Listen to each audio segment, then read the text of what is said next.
Hey guys, welcome back to my channel, The ENT Resident. Today we'll be discussing about the differences between SMR and septoplasty. Now both of these are very important septal surgeries that we have, and this is a very common theory question as well as your practicals. Also you're asked what are the differences between SMR and septoplasty. We'll talk about each one of them right now. You can also now purchase my notes. I have added links in the description. So let's get started. Starting with the principle. So SMR is actually a very radical excision of the septum, where a lot of the septum is removed, not just the deviated parts. Whereas septoplasty is a more conservative surgery where we just do a conservative correction of just the deviation of the nasal septum, and we don't try to remove much of it, we try to correct it and reposition it back as well. Second difference is, let's look at the Cottel's line first. So you do know what is Cottel's line, right? So Cottel's line is this imaginary vertical line. If we see this image over here, it is a vertical line drawn from the nasal process of the frontal bone, or the nasal spine of the frontal bone, to the nasal spine of the maxilla. So you can see this is the imaginary vertical line, and this divides the nasal septum into an anterior segment over here and a posterior segment over here. So it is said that any deviations which lie anterior to the Cottel's line is usually corrected by septoplasty. So anterior to Cottel's line is corrected by septoplasty, whereas if the deviation lies posterior to the Cottel's line, it is corrected by SMR. Again, this is something that was said earlier, but in today's times, we do not perform SMR, and every deviation is corrected by septoplasty itself. Third difference over here is what are the different parts which are removed in SMR and septoplasty. So in SMR, mostly we remove a very large portion of the cartilage as well as the bone of the septum. Whereas in septoplasty, we only remove the deviated parts of the septum, and even within this, if there is a deformed part of the septum, we try to correct it and re-implant it back between the mucoperichondrial and the periosteal flaps. So we try to preserve as much of the septum as possible. We remove only the deviated parts that absolutely has to be removed. So that you can see how this is a conservative correction rather than a radical excision. Next, coming to preservation of septal framework. In case of septoplasty, we try to preserve a proper L strut. Now, what is the L strut? Let's look at the image over here. Here we can see this strip of cartilage that you're seeing over here is what is called as the L strut. Now, this L strut has two parts.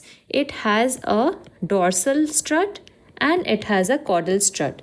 Now this L strut, basically you may need to maintain this L strut so that you do not end up having complications of septoplasty or complications of a septal surgery where it can lead to the development of some kind of deformity of the nose, like a saddle nose deformity.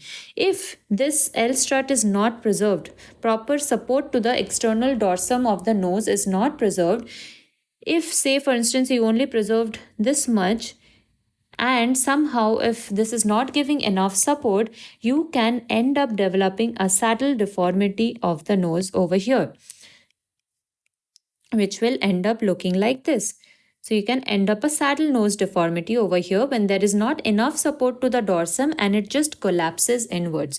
So that is the reason why it is important that you preserve this 10 millimeter L strut in the caudal and the dorsal region. So in septoplasty, we have to maintain 10 millimeter of this L strut and we try to preserve it. Whereas in case of SMR, there is not much of preservation of the septal framework, and we only end up leaving behind a very thin rim, 2 to 3 millimeter of dorsal and caudal cartilage. That which is the reason why you'll actually end up seeing more complications in case of SMR compared to that of septoplasty. Next is coming to age of the patient. Now, the middle third of the face, it undergoes development till almost about 17 years of age. So basically, the facial skeleton is still growing. And because in case of SMR, this is a more radical surgery, we will prefer not to do this surgery below the age of 17 years because it is a radical excision of the septum happening over here. It can end up with normal growth of the face of the patient. So this is a surgery that you should not be doing before the age of 17 years.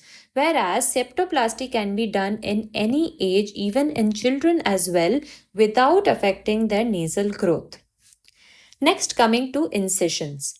Now, in SMR, we have Killian's incision, and in septoplasty, we have the Freer's incision. And if you look at the image, this is what it looks like. The red line over here shows the Freer's incision, which is given at the caudal end of the septal cartilage. And Killian's incision is the blue line, which is usually given 5 mm caudal to the caudal end of the septal cartilage. So these are the differences in incisions in both septoplasty and SMR. Next, moving on to the more surgical parts, in SMR, usually the mucoperichondrial flap is raised on both sides of the septum. Let's look at our image over here. In septoplasty, this is an image of septoplasty. So we have, this is the mucosa, this is the septal cartilage, and on top of it we have a layer of perichondrium and mucosa. So the mucosa and perichondrium together is raised in case of septoplasty, and you can see this is the raised flap on one side. But when this flap gets raised on both sides, that becomes an SMR. So in septoplasty, we are raising flap only on one side, whereas in SMR, we are raising flaps on both sides. Next, caudal dislocation. In my video on DNS, I have spoken about caudal deviations. Now, caudal deviations are when the caudal end of the septal cartilage, it gets displaced from the maxillary crest, and it lies on one side of the nasal cavity, and it ends up causing is anterior nasal obstruction. So any caudal dislocation, it cannot be corrected by SMR, because we are already seeing here that the SMR has a Killian's incision which is given much posteriorly, much caudally, right? So in this case, Killian's incision and SMR will not be able to correct a caudal dislocation, whereas septoplasty would be the right operation to correct caudal dislocation.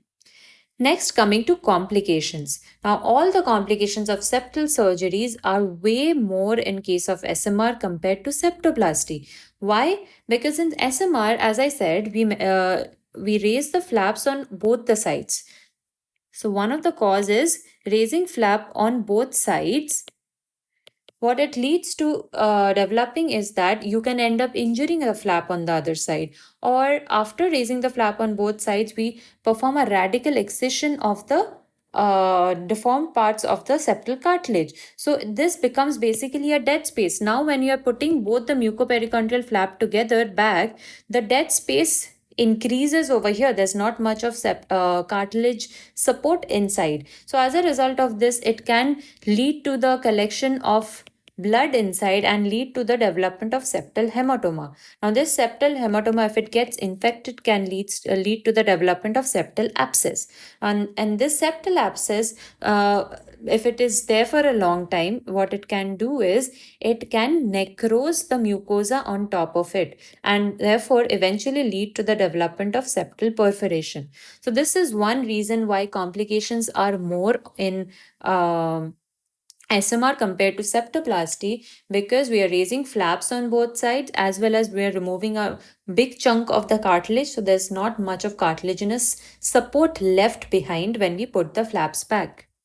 And second is because we are not maintaining this 10 millimeter L strut, what can happen is the dorsum of the nose may not have enough support. Even the caudal part of the nose can have not enough support, and this can lead to saddle nose deformity if there is not enough dorsal support.